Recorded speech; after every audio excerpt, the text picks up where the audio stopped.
Parabole du fils prodigue. Un père avait deux fils. Tu as déjà entendu ça, mais est-ce que tu as déjà lu l'histoire complète? Eh bien, aujourd'hui, dans le défi lecture de la Bible de Laurent au crépuscule, on va commencer avec ça. Donc, n'hésite pas à nous rejoindre et à rester même après jusqu'à la fin. Nous, on lit la Bible de la Genèse à l'Apocalypse 10 minutes tous les jours. Et donc là, on est dans le livre de Luc. Donc, bienvenue à toi. Merci Seigneur, vraiment, parce que tu es digne d'être loué, tu es digne d'être adoré. Et nous voulons vraiment te donner toute la gloire qui te revient. Vraiment, merci encore pour ta parole, Seigneur, qui nous fait du bien. Merci parce que tu nous parles à chacun personnellement. Bénis tous ceux qui sont avec moi dans le défi. Aide-nous à pouvoir arriver jusqu'au bout. Aide-nous à comprendre, mais surtout mettre en pratique ce que nous allons lire aujourd'hui. Et encore une fois, je prie afin que tu bénisses Lucas et sa famille. Au nom de Jésus, Amen. Alors, on continue donc dans Luc 15, verset 11. Il dit encore, un homme avait deux fils. Le plus jeune dit à son père, « Mon père, donne-moi la part de l'héritage qui doit me revenir. » Le père leur partagea alors ses biens. Peu de jours après, le plus jeune fils ramassa tout et partit pour un pays éloigné où il gaspilla sa fortune en vivant dans la débauche. Alors qu'il avait tout dépensé, une importante famine survint dans ce pays et il commença à se trouver dans le besoin.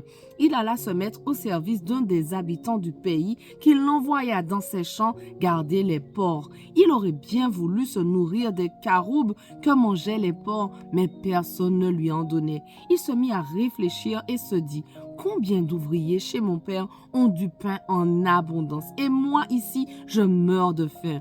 Je vais retourner chez mon père et je lui dirai, Père, j'ai péché contre le ciel et contre toi. Je ne suis plus digne d'être appelé ton fils. Traite-moi comme l'un de tes ouvriers.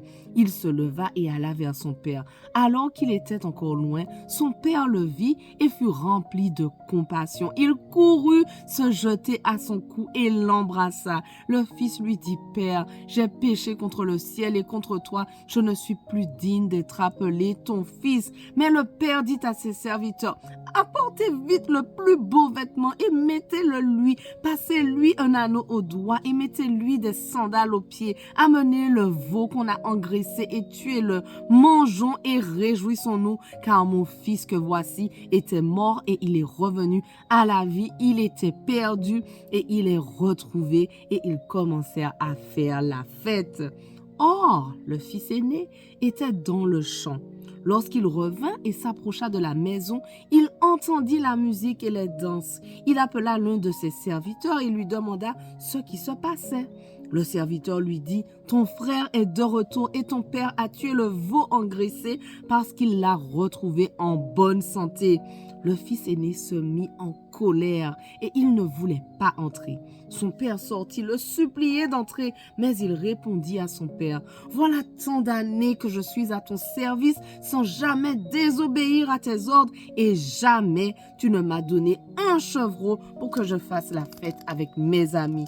Mais quand ton fils est arrivé, celui qui a mangé tes biens avec des prostituées, pour lui, tu as tué le veau engraissé? » « Mon enfant, lui dit le père, tu es toujours avec moi et tout ce que j'ai est à toi. Mais il fallait bien faire la fête et nous réjouir parce que ton frère que voici était mort et il est revenu à la vie. Il était perdu et il est retrouvé. » J'aime cette histoire. Amen. Luc 16.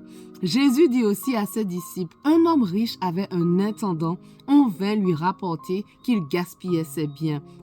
Il l'appela et lui dit, « Qu'est-ce que j'entends dire à ton sujet? Rends compte de ta gestion, car tu ne pourras plus gérer mes biens. » L'intendant se dit en lui-même, « Que vais-je faire ? Puisque mon maître m'enlève la gestion de ses biens.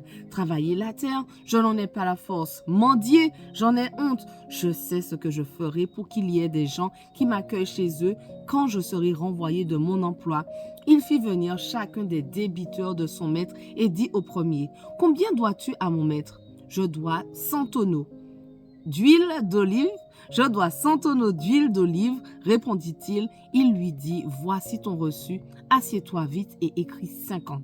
Il dit ensuite à un autre, et toi, combien dois-tu? Je dois 100 mesures de blé, répondit-il, et il lui dit, voici ton reçu, écrit 80. Le maître fit l'éloge de l'intendant malhonnête à cause de l'habileté dont il avait fait preuve. En effet, les enfants de ce monde sont plus habiles vis-à-vis de leur génération que ne le sont les enfants de la lumière. Et moi, je vous dis, faites-vous des amis avec les richesses injustes afin qu'ils vous accueillent dans les habitations éternelles lorsqu'elles viendront à vous manquer. Celui qui est fidèle dans les petites choses l'est aussi dans les grandes, et celui qui est malhonnête dans les petites choses l'est aussi dans les grandes. Si donc vous n'avez pas été fidèle dans les richesses injustes, qui vous confiera les biens véritables? Et si vous n'avez pas été fidèle dans ce qui est à autrui, qui vous donnera ce qui est à vous? Aucun serviteur ne peut servir deux maîtres, car ou il détestera le premier et aimera le second, ou il s'attachera au premier et méprisera le second. Vous ne pouvez pas servir Dieu et l'argent. En entendant tout cela, les pharisiens qui aimaient l'argent se moquaient de lui. Jésus leur dit, vous cherchez à paraître devant les justes, devant les hommes, mais Dieu connaît votre cœur. De fait, ce qui est très estimé parmi les hommes est abominable devant Dieu. La loi et les prophètes ont subsisté jusqu'à Jean. Depuis lors, la bonne nouvelle du royaume de Dieu est annoncée à chacun, et chacun cherche avec force à y entrer. Le ciel et la terre disparaîtront plus facilement que ne tombera un seul trait de l'être de la loi. Tout homme qui renvoie sa femme et en épouse une autre commet un adultère. Et tout homme qui épouse une femme divorcée de son mari commet un adultère. Il y avait un homme riche qui s'habillait de pourpre et de fin lin et qui chaque jour menait joyeuse et brillante vie. Un pauvre du nom de Lazare était couché devant son portail couvert d'ulcères. Il aurait bien voulu se rassasier des miettes qui tombaient de la table du riche, cependant même les chiens venaient lécher ses ulcères. Le pauvre mourut et fut porté par les anges auprès d'Abraham. Le riche mourut aussi et fut enterré. Dans le séjour des morts, en proie à une grande souffrance, il leva les yeux et vit de loin Abraham avec Lazare à ses côtés.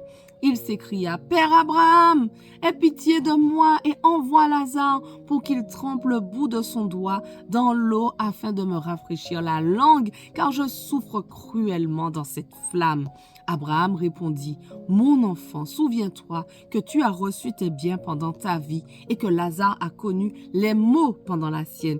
Maintenant, il est consolé ici et toi tu souffres. De plus, il y a un grand abîme entre nous et vous, afin que ceux qui voudraient passer d'ici vers vous ou de chez vous vers nous ne puissent pas le faire. » Le riche dit, « Je te prie alors, Père, d'envoyer Lazare chez mon père, car j'ai 5 frères. C'est pour qu'ils les avertissent, afin qu'ils n'aboutissent pas eux aussi dans ce lieu de souffrance. » Abraham lui répondit, « Ils ont Moïse et les prophètes, qu'ils les écoutent. » Le riche dit, « Non, Père Abraham, mais si quelqu'un vient de chez les morts vers eux, ils changeront d'attitude. » Abraham lui dit alors, « S'ils n'écoutent pas Moïse et les prophètes, ils ne se laisseront pas persuader, même si quelqu'un ressuscite. » Luc 17.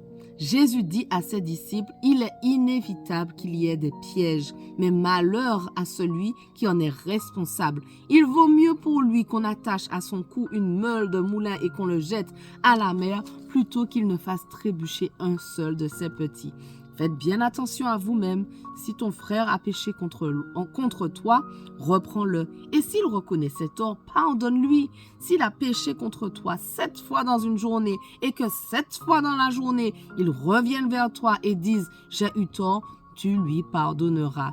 Les apôtres dirent au Seigneur, « Augmente notre foi. » Le Seigneur dit, « Si vous aviez de la foi comme une graine de moutarde, vous diriez à ce mûrier, déracine-toi et va te planter dans la mer et il vous obéirait. Si l'un de vous a un esclave qui laboure ou garde les troupeaux, lui dira-t-il à son retour des champs, viens tout de suite te mettre à table? Non, ne lui dira-t-il, Pas au contraire, prépare-moi à souper, ajuste ta tenue pour me servir jusqu'à ce que j'aie mangé et bu. Après cela, toi tu mangeras et tu boiras.